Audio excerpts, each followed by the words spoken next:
Every Thursday she came to the airport, sat at the same gate with the same old suitcase, never boarding, never speaking. People thought she was just lost, until a retired K-9 began reacting to her with startling urgency, unlocking a chain of secrets buried for nearly a decade. Who was she, and what truth had the world tried to erase? This story will change how you see memory, loyalty, and the weight of silence. Like and subscribe for more true-to-life stories that go deeper than headlines, and tell us where you're watching from in the comments. JFK International Airport was loud pulsing with the hum of announcements and the roll of suitcase wheels across tiled floors. People came and went with the rhythm of business and holidays' greetings and goodbyes. But every Thursday morning at precisely 9:45 a.m. she appeared always alone, always quiet, with the same battered navy blue suitcase trailing behind her. The airport staff called her the Thursday Lady. No one knew her name, and she never checked in. She would walk to Terminal 4, sit in the same corner seat near Gate 32, pull out a notebook, and stare out at the planes for hours before quietly leaving the terminal, still carrying the suitcase she arrived with. There was something in her gait too purposeful to be lost, too calm to be anxious. TSA agents noticed, but her presence was benign, even soothing, like a quiet note in an orchestra of movement. Still, routines attract attention, especially in a post-9/11 world. Security footage showed she'd been doing this weekly for nearly a year. It was a Thursday like any other. The sun poured golden light through the terminal's glass facade, and Officer Hernandez strolled past the checkpoint with Shadow, a 4-year-old German Shepherd with a near-perfect detection record. Shadow was calm, alert, and disciplined, the kind of dog that rarely barked unless something was wrong. As Hernandez passed Gate 32, Shadow stiffened. Without warning, he stopped mid-step and turned his head toward the woman seated in the corner.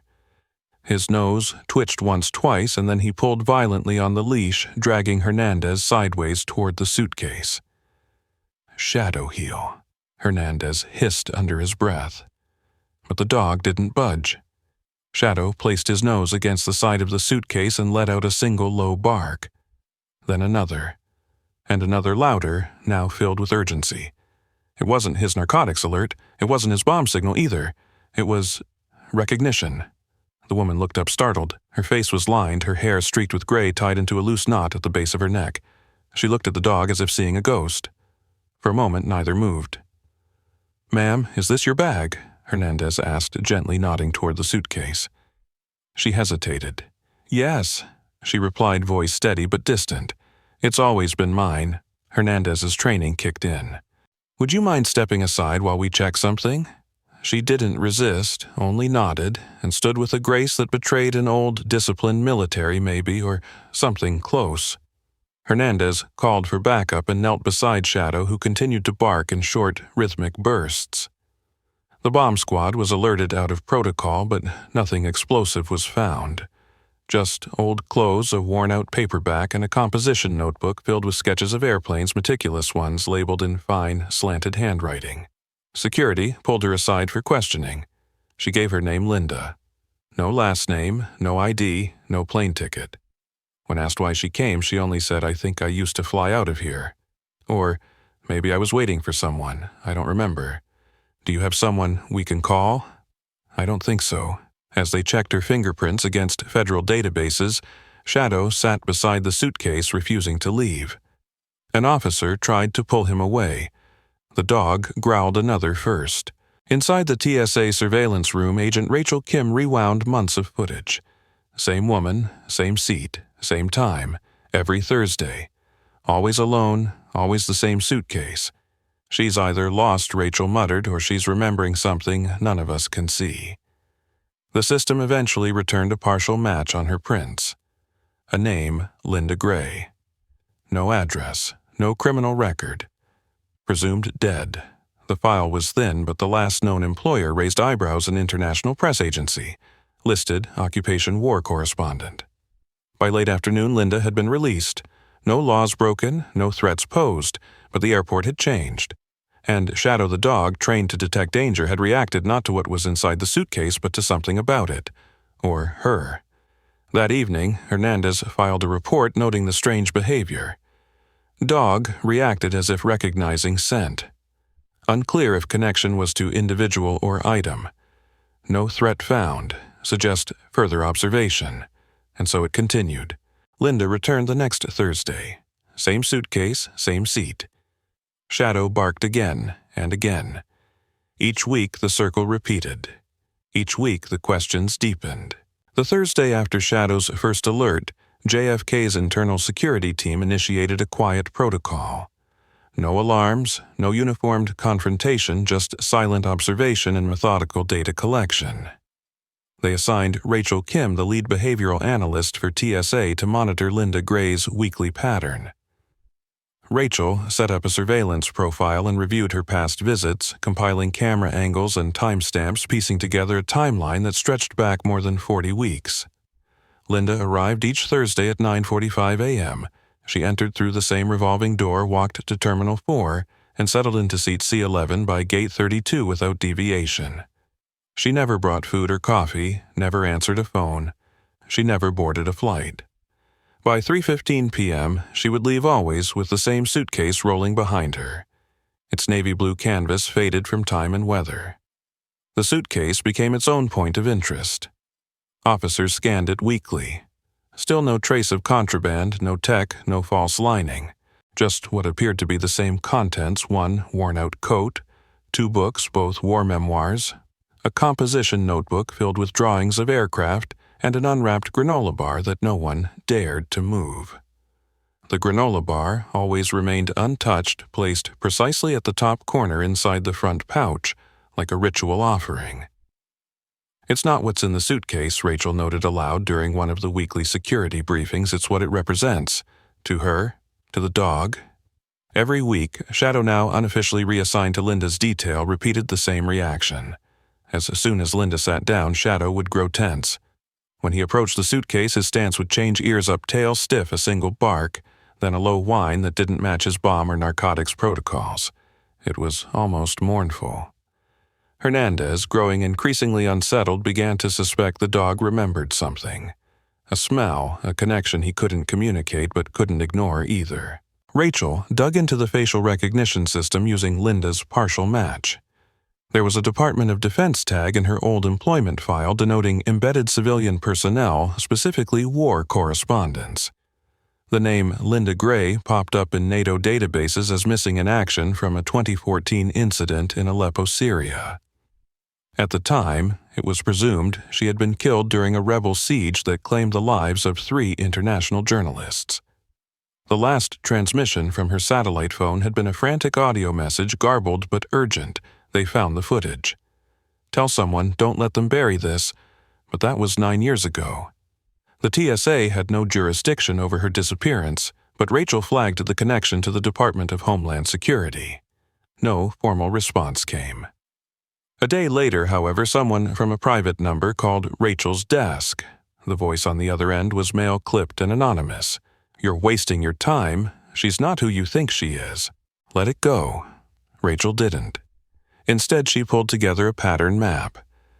Linda's presence at the airport wasn't aimless. The gate she sat at, Gate 32, had once been assigned to Turkish Airways Flight 218, the same flight she'd boarded in 2013 for her final assignment overseas. Rachel called the airline. Archives confirmed Linda Gray had flown to Istanbul, connecting to Damascus through a military press visa. She never returned. A week later, on her next visit, Linda was tailed by a plainclothes agent named Devin Madsen, recently transferred from counterintelligence. He was careful, never close enough to startle her, but always within range. At 11:05 a.m., Linda opened her notebook. Devin, seated a few rows behind, activated the long lens capture on his phone. Zooming in, he saw page after page of hand-drawn airport maps, layouts of terminals from different countries.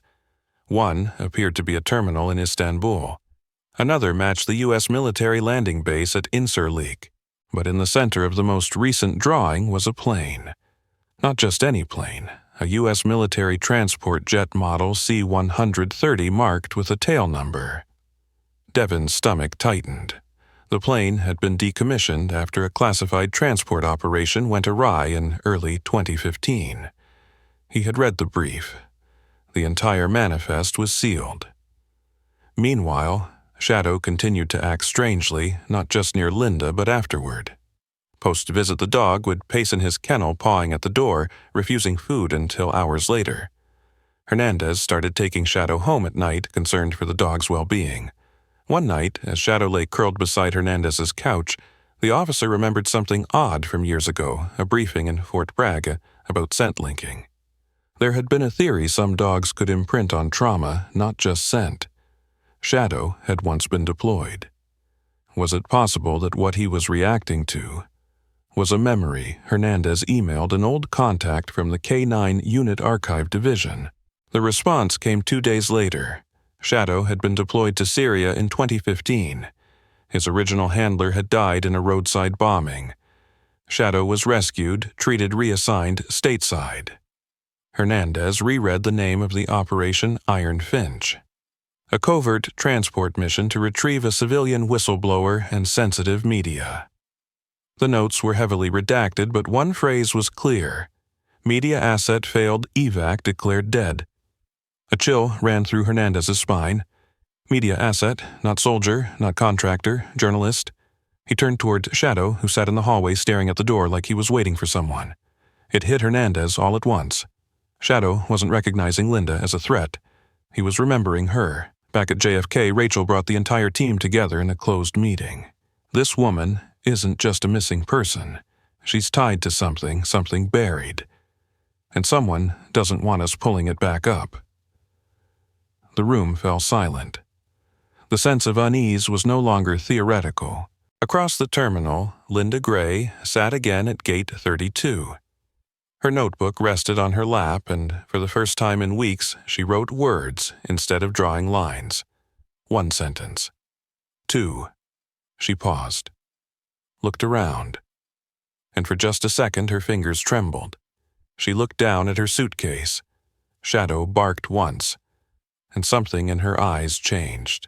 It was the third Thursday in April when TSA technician Molly O'Brien, newly assigned to Terminal 4, received a quiet directive from her supervisor to rescan the navy blue suitcase brought in weekly by the woman now known to internal staff simply as Linda. The directive included no alarm and no suspicion of contraband, just a careful by-the-book recheck. Molly, methodical and quietly curious, rolled the suitcase into the back examination room after Linda had gone. It was a slow afternoon. The carousel of travelers had thinned, and most of the TSA crew were prepping for shift change. Alone in the secondary screening bay, Molly unzipped the bag with gloved hands and began the routine inspection: jacket, notebook, 2 paperback war memoirs, the same granola bar still sealed and untouched. Nothing had changed. But something about the weight distribution felt off. When she tapped the base of the suitcase, it gave a dull, uneven thud. The lining at the bottom appeared slightly frayed, possibly from age or from a hand that had reached beneath it too many times. Molly inserted a thin probe and gently tugged. A corner of fabric peeled back, revealing a narrow pocket stitched into the inner wall. Inside it, folded tightly and wrapped in a cracked plastic sleeve, was a badge. No, not just a badge, a press credential. She carefully extracted it and turned it over. Faded red lettering lined the top: International Press Corps. The plastic was warped with time, but beneath the smudged surface was a photograph of a younger woman, sharper jawline, sun-chapped lips, same quiet eyes. The name, just barely legible in worn capital letters, read Linda Gray. Molly froze. The date at the bottom said 2013. The issuing office was Istanbul. No expiration stamp. The next morning, the badge was on Rachel Kim's desk. She spent 15 minutes studying it under a magnifier, tracing her thumb slowly over the emboldened press stamp, like it might suddenly animate and reveal more. She took it to the incident room where Hernandez Devin Madsen and a DHS liaison had gathered. "It's her," Rachel said, sliding the badge forward. "Not just a match. This proves it. She was there. There meant Syria or Turkey or whatever undisclosed location she disappeared into." "We don't know what happened between then and now," Devin said. But that suitcase, she's been carrying her identity around without even realizing it. Rachel nodded. Or she remembers more than she lets on. Later that afternoon, under the guise of a wellness check, Rachel approached Linda again. The woman was seated as always, at Gate 32 notebook on her lap pen, hovering above the page but not moving. Rachel sat down beside her, waited for Linda to acknowledge her presence. "Hi, Linda," she said gently. "We found something in your suitcase." Linda turned slowly, her eyes dull but not empty. Rachel pulled out the credential, set it gently on the armrest between them. Linda stared at it. Didn't reach. Didn't blink. For a long while, she said nothing. Then finally, in a voice dry with distance, "Where did you find that inside your lining?" Rachel replied. "It has your name, your photo. Istanbul, 2013. Linda's eyes didn't leave the badge. Her lips parted like she might speak, but then she only exhaled. "I think I used to go places," she murmured almost to herself. "Far away, dusty places. Loud, with the kind of quiet afterward that makes your bones ache." Rachel studied her. "Do you remember anything else?" Linda blinked once, as if pulling back from a ledge. "Sometimes. I see faces in dreams, men in uniforms. One of them says my name, but not like Americans do. He says it like it's heavy."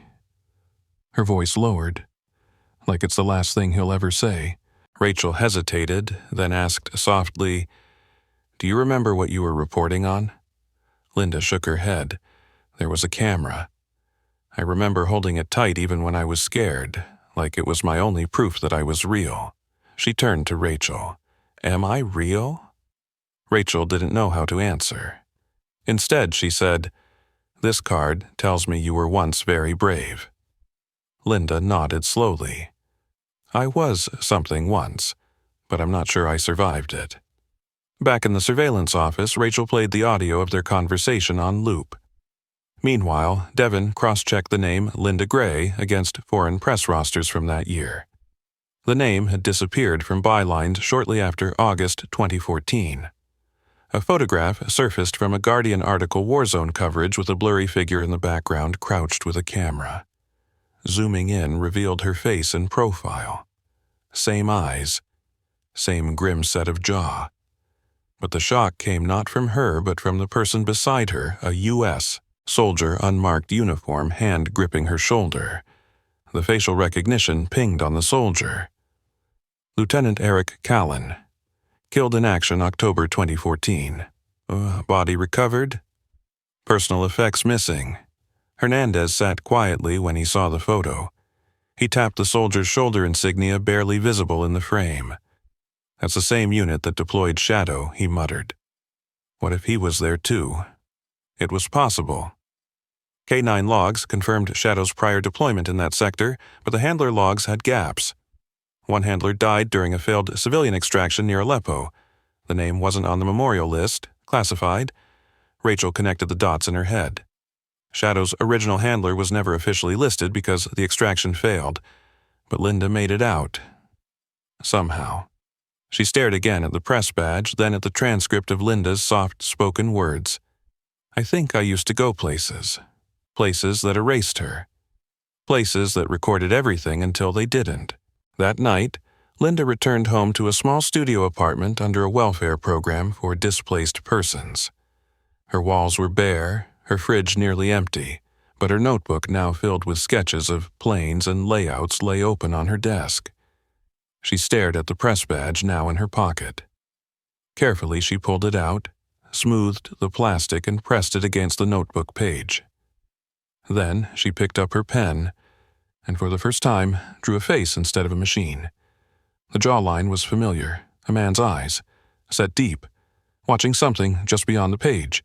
Somewhere in the recesses of her mind, a name scratched at the door, and in the kennel 3 burrows away, Shadow woke suddenly from a restless sleep, ears twitching toward a memory he could not place, as if called across time by a scent that still clung to dust and fire, and the whisper of someone who once held the truth in trembling hands. When Rachel Kim submitted a formal request for Linda Gray's medical history through DHS channels, the file she received 2 weeks later was disappointingly thin. Most of it was redacted black bars stretched across entire paragraphs like a blackout curtain drawn over memory. The parts that remained visible told only fragments of a story subject admitted under emergency clearance. No identification. Severe cranial trauma, likely result of proximity blast injury, partial retrograde and anterograde amnesia diagnosed. The record was dated March 2015. Facility Federal Rehabilitation Unit 6B Arlington. No attending physician was named. No discharge date was recorded. No next of kin. No psychological evaluations included. Rachel squinted at the barcode in the top right corner and tapped into a restricted database using her provisional access. Her clearance let her into surface-level files but not into the buried metadata. Still, one detail surfaced that sent a chill up her spine.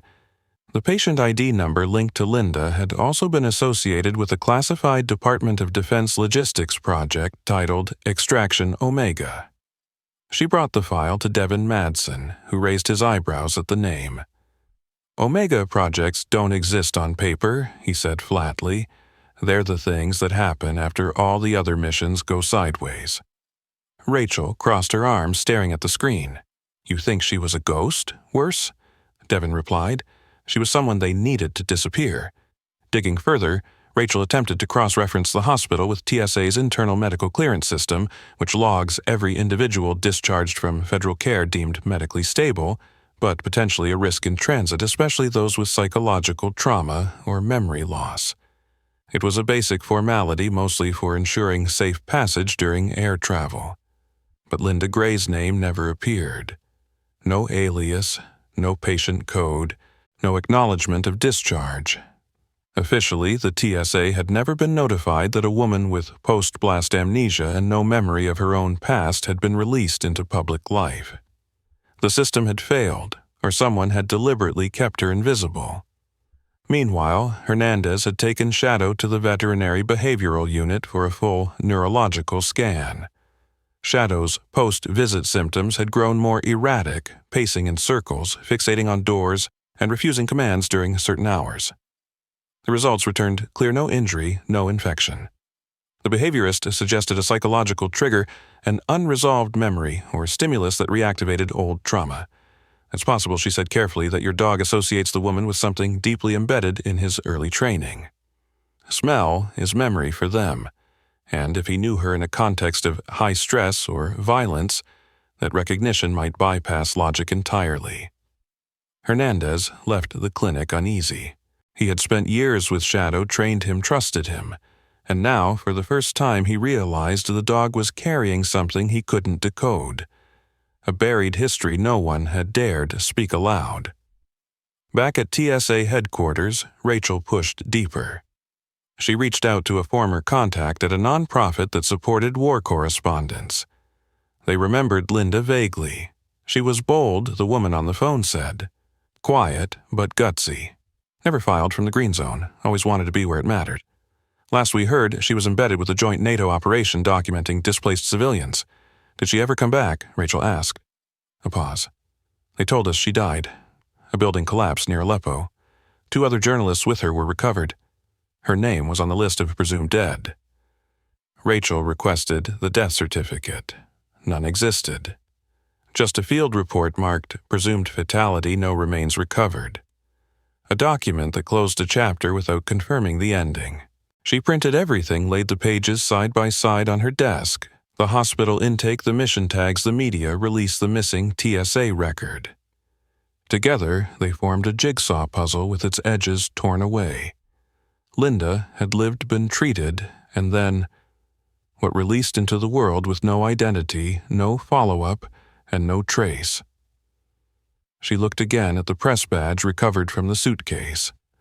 Something about its condition, the deliberate way it had been hidden, suggested it wasn't forgotten but protected, as if someone had wanted her to remember, but only when it was safe. She typed the words Extraction Omega into the federal inquiry system again, this time adding a tail code from the press badge's registry number. A single ping returned. It was encrypted and locked.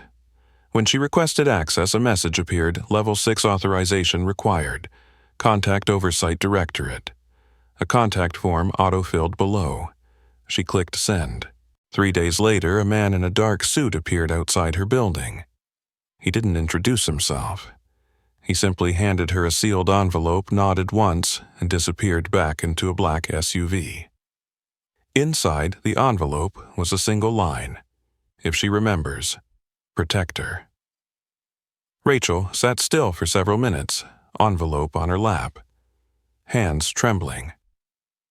Somewhere in the past week, her investigation had stopped being internal protocol and become something else, something she no longer controlled. At the same time, Linda stood in front of a bathroom mirror holding the press badge in one hand and a photograph she had drawn from memory in the other. It showed the man again, the soldier, with the steady eyes and the faint scar across his brow. In her sketch, he held a camera in one hand and a rifle in the other. Behind him, shadows loomed blurred and featureless, but threatening. She didn't know his name, but every night for the past 6 days he had appeared in her dreams, always the same phrase whispered in a language she once understood but no longer recognized. You can't forget what they buried. She flipped over the badge. Something rattled behind the lamination. She pressed gently and the edge of the seal peeled. Inside, beneath the photo layer, was a micro SD card corroded slightly but intact. She stared at it, and for the first time in years, something behind her eyes pulsed. Not pain, not confusion, recognition. The micro SD card stayed hidden in Linda's coat pocket for 2 more days. She didn't tell anyone about it, not Rachel, not the social worker who checked in weekly, not the nurse who delivered her medications with quiet sympathy. At night, she stared at it under the glow of a single desk lamp, its etched metal back reflecting a flicker of something she couldn't name. Meanwhile, Shadow's behavior was escalating. During Linda's Thursday visits, his tension had turned almost frenzied, not aggressive but fixated like a clock wound too tight. On the 5th Thursday, since the badge was found, Shadow broke protocol entirely. As soon as he entered the terminal with Hernandez, he pulled so violently toward Gate 32 that the leash snapped. He ran straight to Linda, ignoring all commands, and pressed his body against her legs with a force that nearly knocked her over. She didn't flinch. She just looked down at him, one hand unconsciously reaching for his ears, like she had done it 100 times before. Shadow whined a long, aching sound and pawed once at the base of her suitcase, then at her coat pocket. Rachel watched from behind the glass in the security observation room. The way Linda and the dog stood together silent, but somehow speaking, sent a chill across her arms. Later that day, Hernandez filed an internal incident report, not because Shadow had disobeyed, but because what followed disturbed him even more. After Linda left, Shadow sat by the terminal doors for over an hour, refusing to budge his eyes, scanning the crowd as if he were waiting for someone long overdue. That night, Hernandez went home and reopened Shadow's deployment file. Most of it was clinical temperament scores, bite-strength dataset training timelines, but in the back, in faded ink barely legible, was a one-line note under Foreign Operations 2014-2015, Embedded W/Task Unit Delphi, Eastern Syria, Non-Standard Civilian Support Engagement. There was no handler name listed, no mission number, just that cryptic phrase. Hernandez highlighted it and started digging. Task Unit Delphi wasn't on the standard roster. He reached out to an old contact from his Army days, someone who owed him a favor. When the call came back the next morning, the voice on the other end sounded more hesitant than helpful. Delphi was a temporary ops cell. Spooks and soft targets. They ran with journalists sometimes. Big mess near Aleppo. Any K-9 assignments, Hernandez asked. 1. Shepard Black and Tan trained for dual detection and patrol. Handler was KIA during a botched evac. Civilians were lost. The dog was recovered but wouldn't leave the site for 2 days. They had to sedate him. Last seen stateside 2015. You remember the name of the civilian Paws, then quietly journalist. Linda something. She didn't make it out. Hernandez felt his grip tighten around the phone. She did, he said. Rachel joined him that afternoon. He laid out Shadow's deployment map and overlaid it with Linda's last known coordinates as a journalist. The locations matched down to the coordinates of an abandoned compound 15 miles outside Aleppo. According to the map, Shadow had been there for 7 days. Linda had been presumed dead there on day 2. The overlap was undeniable. "He remembers her," Rachel whispered. "He lived it with her." They agreed to test it further, though not in any official capacity. The next Thursday, Linda was escorted not to the terminal but to a quiet room at the far end of the security wing. The room was unmarked, the windows blacked out. Hernandez entered 10 minutes later with Shadow. No leash, no commands. Just him and the dog. As soon as Shadow saw her, his posture changed, ears forward, tail straight, but no bark. Instead, he walked slowly across the room and sat in front of her. She hesitated, then knelt. Without looking at the humans watching, she whispered, "You waited for me." Shadow leaned his head into her chest. Rachel recorded everything. Devin watched in silence, arms crossed. "You don't get that kind of imprint unless something permanent happened," he said. "He didn't just work beside her. He bonded." Later, as they reviewed the footage, Rachel slowed down a frame where Linda instinctively used a hand signal, a closed fist, followed by 2 taps against her thigh. Shadow responded immediately, lying down in perfect form. "That's a Tier 2 military command," Hernandez said. "That's not public." Rachel looked at Devin. "So how does a woman who doesn't remember her name give a command only Special Forces dogs respond to?" Devin didn't answer. Meanwhile, Linda sat in the small holding room, her notebook open to a blank page. She drew the compound again, this time from memory, not habit. She added new details, a chain-link fence, 3/10 a satellite dish. In the corner of the sketch, she drew a figure kneeling beside her, holding a leash. Shadow. And to his left, another figure. This one with a gun arm raised. She didn't know why, but her hand trembled. She dropped the pen. Outside the room, Rachel's encrypted message to DHS remained unanswered. But that night, an unmarked envelope was slid under Rachel's apartment door. Inside was a photo. It showed Linda wearing combat boots and a flak jacket with press stenciled across the front, crouched beside a German shepherd with piercing eyes and a frayed collar. Shadow, and behind them a transport truck with the emblem of Task Unit Delphi barely visible in the dusk. The photograph slipped from Rachel's fingers as she stared at it under the flickering fluorescent light of her office. There was no denying it anymore. Linda Gray had been in Syria with Task Unit Delphi, survived the mission everyone believed had claimed her life, and somehow made it home unnoticed, unnamed, and nearly erased. Rachel didn't sleep that night. She wrote a full report encrypting every page, but hesitated before sending it up the chain. Something in her gut warned her sending it could bury it forever. So she waited. The next morning, Terminal 4 at JFK was unusually chaotic. A power surge had scrambled the baggage system, and dozens of unclaimed suitcases filled the holding bay like forgotten artifacts.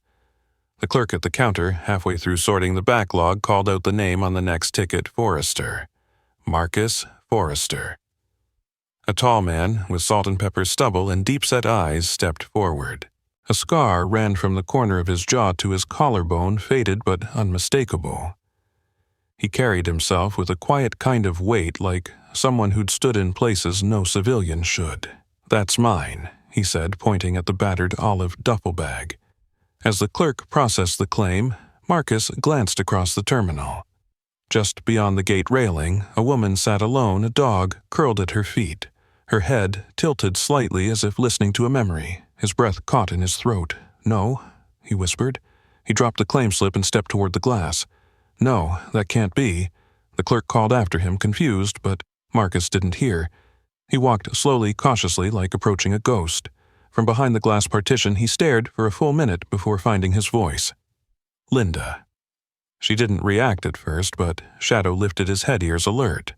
Marcus took another step. Linda Gray.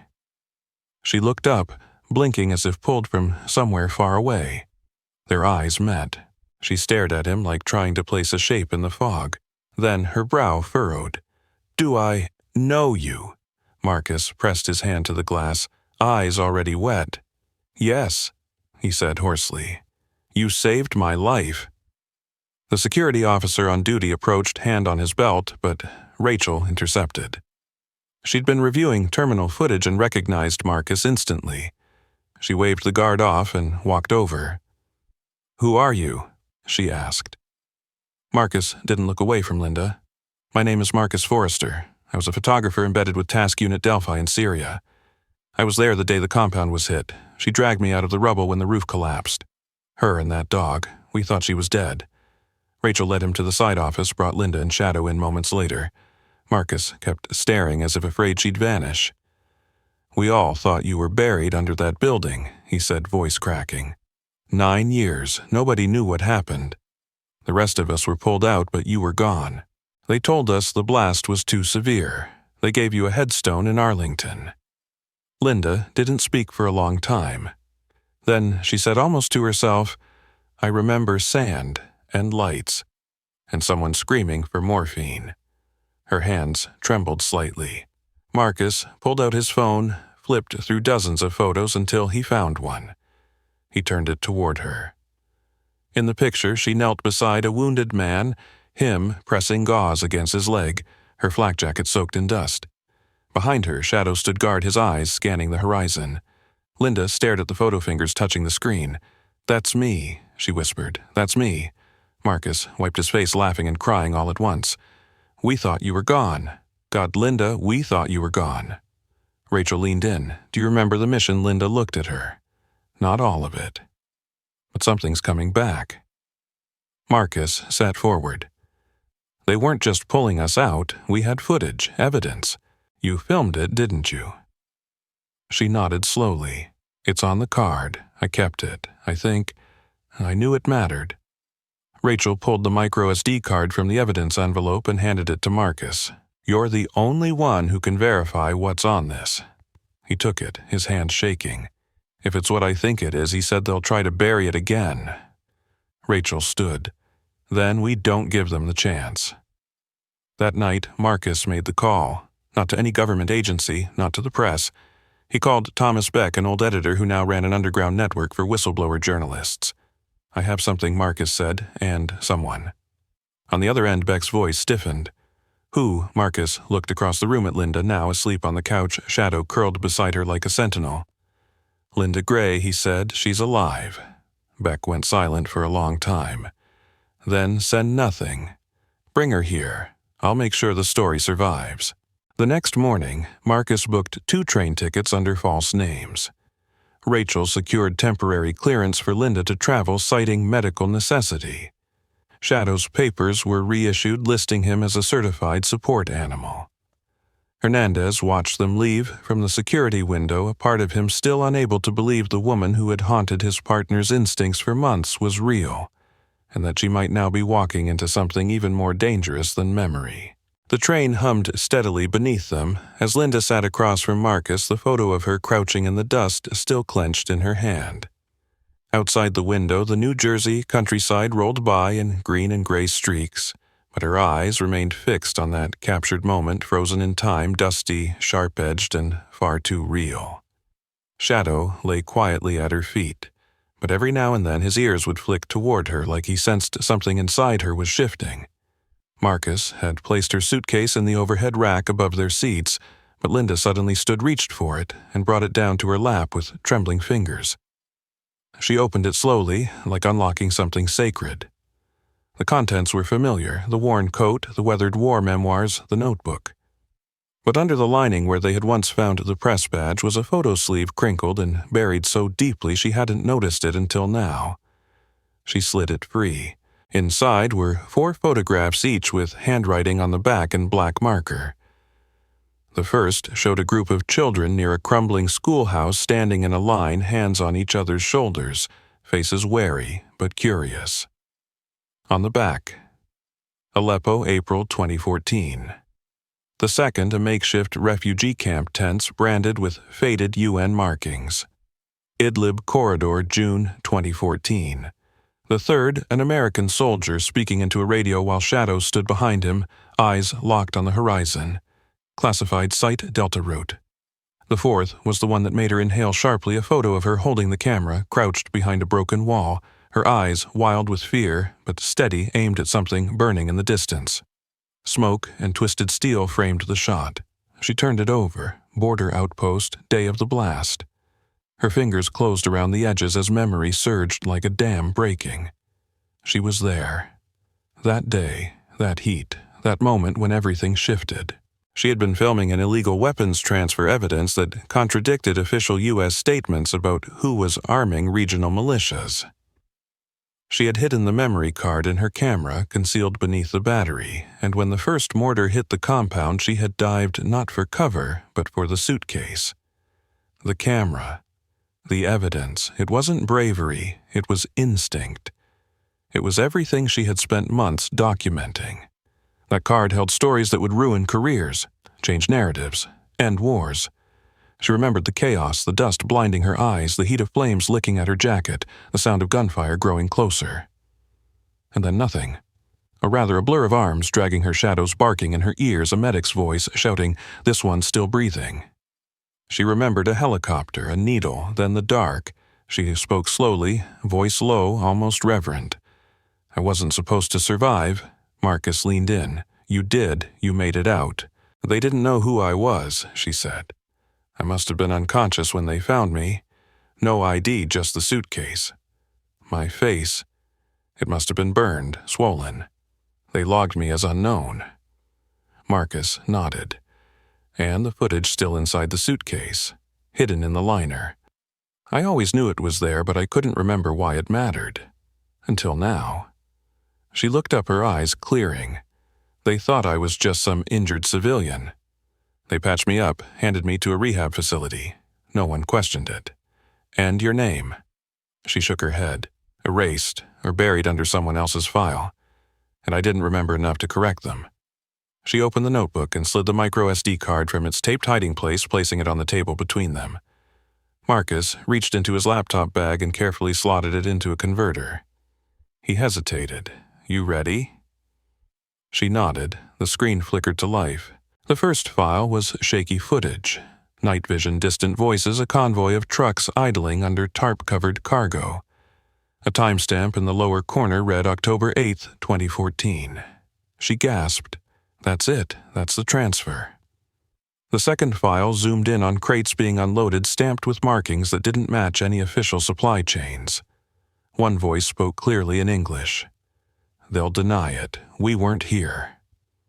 The third file showed a map, a hand pointing to target zones marked with red tape, each one later flattened by drone strikes that were never officially recorded. Marcus's face paled as he watched. "Jesus, Linda. This is war crime material." She sat back, dizzy. "I tried to get it out. That day when the compound was hit, I was supposed to meet a NATO rep in Kylas, but they found out. Someone leaked it. That blast, it wasn't random." Marcus stared at her. "They came for you. They came for the truth," she corrected. "I was just holding the camera." Outside, the train slowed as it approached the city limits. Linda leaned her head against the window, watching her reflection blur against the skyline. "I was never supposed to come back." Shadow, sensing her shift in energy, placed his head on her foot. She smiled faintly. "But he didn't leave me. He stayed." Marcus closed the laptop gently. "So, what do we do now?" Linda stared out the window, her voice firm. "We finish what we started." The taxi pulled up to a nondescript building tucked behind a row of faded brownstones in downtown D.C. There was no sign, no intercom, just a buzzer beside a gray door that buzzed open before Marcus even pressed it. Inside the room smelled faintly of old coffee and newer ink. The man who greeted them was short, wiry, and wore a sweater vest 2 sizes too large. Thomas Beck didn't look like someone who could dismantle a narrative, but Linda felt the weight of his gaze like a scalpel. "You're late," he said, though there had been no scheduled time. Marcus handed him the micro SD card without a word. Beck inserted it into a secure laptop already set up in the corner, fingers moving, fast eyes scanning even faster. "It's real," he muttered. "Encrypted, but not military grade. She must have been recording in bursts, compressing everything on the fly." He glanced up at Linda. "That's what you used to do, right? Film cut hide." She nodded slowly. I knew if they caught me with it, I wouldn't last 5 minutes. So I buried it in plain sight. As Beck scrubbed through footage, he flagged segments, war crimes, illegal arms deals, covert operations, but his eyes narrowed on one particular file, a brief clip poorly lit but clear enough. It showed a convoy of trucks being opened not for weapons but for people shackled, hooded, silent. A voice speaking English with an American accent said, "Move them out before dawn. Get the payment verified. He doesn't like delays." Beck froze the frame. He exhaled. This isn't just munitions, these are trafficking operations. He enhanced the audio and looped it again. He doesn't like delays. The voice was crisp, practiced, too polished for a field operative. Linda leaned in. I remember that voice. Beck turned the volume up. He's the one they called the handler in the field. But he wasn't military. He arrived in suits. Black SUV, no insignia. Marcus rubbed his temples. Can we trace the voice? Beck nodded slowly. With luck and context. He isolated the audio, ran it through a voice-matching database used by investigative journalists for cross-referencing interviews. 10 minutes later, the screen blinked with a 78% match to a public figure, Charles W. Camden, a senior advisor to the Secretary of Defense and former attaché to diplomatic missions in the Middle East. Linda stiffened. I saw him once. Not on camera, in the distance. He wasn't supposed to be there. He avoided reporters like we were disease. Beck didn't move. Camden has spent the last decade shaping foreign policy around anti-trafficking legislation. He's the poster boy for humanitarian initiatives. That's why they buried me, Linda said quietly. It wasn't just about the footage. It was about who it would implicate. Marcus spoke next. So, who got you out? Someone had to extract you after the blast. Linda shook her head. I was unconscious. I remember voices' hands, but nothing clear. Beck opened another file, part of a secure dispatch transcript obtained years earlier through a whistleblower leak. One line caught his attention. Civilian asset recovered from Compound 7 Delta Route. Identity non-verifiable. CIA field medic present. Directive assigned, provisional alias. Relocate to domestic facility, clearance alpha. He looked up. That medic. Whoever pulled you out, they filed you under a ghost name. Probably to protect you. But that also means you were never meant to come back. Rachel Kim, now looped into the findings, joined the meeting via encrypted video call. She had done her own digging and found a redacted mission report from 2015 detailing a CIA extraction with no surviving operatives except a field medic listed only as H. Langston. Rachel read aloud. Langston reported a live female civilian with blast trauma, described as coherent but memory impaired. No ID, no family contact. Langston insisted on full identity, scrub sighting, national security, and subject vulnerability. She was placed under protective rehabilitation marked as civilian casualty. Beck leaned back. Langston saved her life and erased it. Linda sat back, processing. He meant well, but he made me disappear.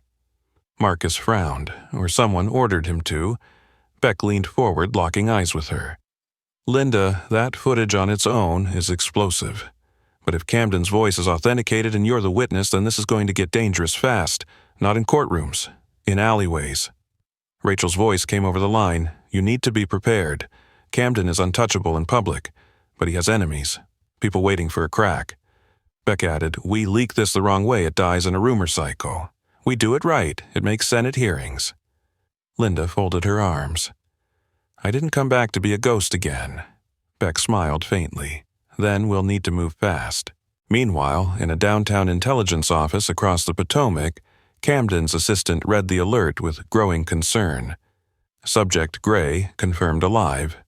Footage compromised. Action recommended. Camden entered moments later, scanning the encrypted summary with a cool expression. He said nothing for a long time. Then activate Langston. Tell him to clean it up. Quietly. The assistant hesitated. Sir, if Langston helped her, then Camden's voice turned sharp. He follows orders. Remind him. Back in Beck's office, the microSD card was duplicated and backed up across 4 off-site servers. Beck printed stills from the video frames and cross-referenced locations, preparing to contact trusted media allies. Linda, standing near the window, stared down at the street below. She still didn't fully remember everything, but she remembered enough. She turned to Marcus. What if Langston finds me first? Marcus looked at Shadow, who had not left her side. Then he'll find both of us. Linda nodded slowly, and in the reflection of the window pane she saw her face, not as it was, but as it had once been, in dust and urgency, holding a camera against a lie. The days following the data leak moved like a rising tide, slow at first but unstoppable. Linda's footage, verified and strategically released by Beck's network, spread like fire across independent media circles. The mainstream hesitated as expected, too wary of liability, but whispers grew louder. Linda Gray, presumed dead war correspondent, was alive, and she had come back with evidence implicating high-ranking U.S. officials in a covert trafficking network buried beneath false military operations. Beck kept her on the move, changing locations every 48 hours, while Rachel fed real-time intel about potential DHS backchannels still loyal to Camden's influence. The government didn't issue official statements, but threats came quickly and without ceremony. At first, they were vague calls that dropped after one-ring envelopes slid under doors with blank sheets of paper. Then, someone attempted to break into the safe house. Marcus caught the figure on the fire escape and fired a warning shot. They disappeared into the night, leaving no trace. Meanwhile, Langston had gone dark. Rachel tracked an internal transfer order for him 2 days after the footage aired. He'd been reactivated under a civilian contractor alias, granted emergency field clearance. She found it suspicious that his only listed assignment location was JFK International. Linda's old terminal, Gate 32. They're going to try to disappear you again, Rachel said over the phone, same way they did before. Only this time, they know you'll fight back. Linda's voice was steady. Let them come. But Marcus could see it in her eyes. This time was different. Her memory was back, her identity intact, but the enemy no longer wore uniforms. They wore suits, clearance, and invisibility. On a Thursday morning, exactly 1 week since the leak, Linda returned to the terminal. Shadow was now officially retired, granted to her through a legal transfer arranged by Hernandez, and quietly approved by a sympathetic DHS contact. He walked beside her without a harness, no longer under command, but still alert. Linda carried her suitcase, the one that had followed her through war zones and memory gaps, now a symbol more than luggage. The terminal looked the same, but the energy had shifted. Travelers bustled past without knowing the significance of seat C11 at Gate 32. Linda sat opened her notebook and wrote a name, Langston. Shadow lay at her feet, calm but watchful. Then, 20 minutes later, his ears pricked. His body stiffened, not in fear, but in the same alert posture Hernandez had seen only once before, when Shadow had recognized Linda for the first time. The dog's gaze locked on a man in a gray blazer with a service badge clipped to his belt, bland, forgettable, walking in a zigzag pattern that kept him close to support pillars and blind corners. Linda hadn't noticed. She was staring at her hands, lost in a thought. But Shadow rose slowly. He didn't bark. He didn't growl. He moved toward the man with precision. The man paused mid-step, turned, and for a moment there was a flicker recognition. Not of the dog, but of something miscalculated. He reached into his jacket. Shadow lunged. The man collapsed against the terminal bench, Shadow's weight pinning his wrist jaw locked around the forearm that had just begun to draw a compact, silenced pistol. It clattered to the floor. People screamed. TSA agents rushed in. Rachel, already on site under cover, stepped forward with badge in hand and yelled, "Do not fire, he's with me." The situation de-escalated in seconds, but the damage had already been done. The weapon had no serial number, the man had no ID, only a scar on his left wrist, military-issue field tag removed but still faint. Under questioning, he gave no answers. He was detained under national security provisions, but Rachel knew he wouldn't stay in custody long. Later, reviewing the security footage, Rachel slowed the frames of Shadow approaching the man. He knew, she said. That dog remembered him. Langston must have been there the day of the extraction. Linda sat quietly in the debrief room. I think he was the one who carried me out, and the one who made me disappear. And now he was sent to finish what he started." Rachel didn't speak for a moment. Then she said, "You survived twice. That changes things." Linda nodded. "This time I have a name, a voice, and the dog who remembers everything I forgot." Shadow lay beside her, his breathing steady, eyes closed. But even now, Rachel could see the tension in his body hadn't faded. There would be others. If Camden's power was unraveling, he would burn whatever loose threads remained. Linda was the longest, strongest thread, and Shadow, her quiet sentinel, was the only one who could still recognize the scent of betrayal hidden beneath layers of silence. Linda Gray wrote for 3 days straight. She slept only in short intervals, curled on the couch beside Shadow, her pen scratching paper like it could chase away silence itself. Marcus stayed close, editing her drafts, pulling references, double-checking quotes, while Beck coordinated legal backup and distributed copies to partner publications across 5 countries. The article wasn't just a report, it was a reckoning. Titled, "The Suitcase, They Couldn't Erase It," chronicled the truth from her own recovered memories, backed by footage and verified accounts naming not only Camden, but several mid-tier contractors and liaisons involved in the covert trafficking ring. She included scanned stills from the videos, redacted where appropriate to protect survivors, and she didn't sensationalize. Every sentence was clean-measured, undeniable. The article went live on a Tuesday morning. By noon, it had been translated into 6 languages. By nightfall, Camden's office issued a statement of full denial. But 3 days later, 2 separate whistleblowers came forward, citing her footage as the final push they needed. A Senate committee requested an emergency inquiry. Camden resigned the following week, citing health concerns. He vanished from the public eye. No charges were filed, but the network around him cracked. What Linda had unearthed could no longer be buried. In the weeks that followed, Linda was offered interviews, book deals, panel invitations. She declined most of them. She gave only one televised appearance, sitting beside Shadow and Marcus, simply saying, "The truth doesn't need embellishment. It just needs to be carried long enough to surface." She didn't cry on camera, she didn't dramatize. But her voice held the gravity of someone who had been both forgotten and found, and who now chose silence only when it served peace. The Thursday after the article's publication, Gate 32 stood quietly missing its familiar ritual. The woman with the suitcase never came. The security agents noticed. The barista at the coffee kiosk noticed. Hernandez, walking Shadow through his now routine check-ins, noticed most of all. He paused in front of the empty seat and smiled faintly. Shadow looked up at him, tail still ears forward. He wasn't waiting anymore. He was remembering. A week later, Linda donated the suitcase, the navy blue, frayed-lining, dust-worn carrier that had held not just clothes, but evidence, memory, and a second chance to the Newseum archives in Washington. It was placed in a glass case beside her press badge and a printed copy of her article. The plaque read, "Recovered from an unnamed airport. Identity restored by truth." School groups passed by, reading the story with wide eyes. Journalists left notes beside the case, folded slips of paper with words like "thank you" and "keep going."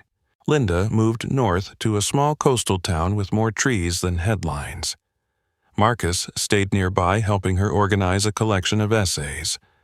Shadow spent his days sprawled on the porch, head on her boot eyes, scanning the horizon but never searching. She walked now with confidence, not urgency. No loops, no gates, no timed arrivals. She lived quietly, but not invisibly. One evening, as the sun dropped below the tree line, Linda sat by the water and opened her notebook to the last page. She wrote just one line. "I remember everything now, but I carry only what matters." She closed the book and placed it beside her. Shadow, sensing the pause, nudged her hand once with his nose. There was no longer anything to run from, only the piece of a story finally told. If this story moved, you consider liking and subscribing to stay updated with more powerful, true-to-life narratives. What part of the story stuck with you most? And where are you watching from? Let us know in the comments. We'd love to hear your thoughts.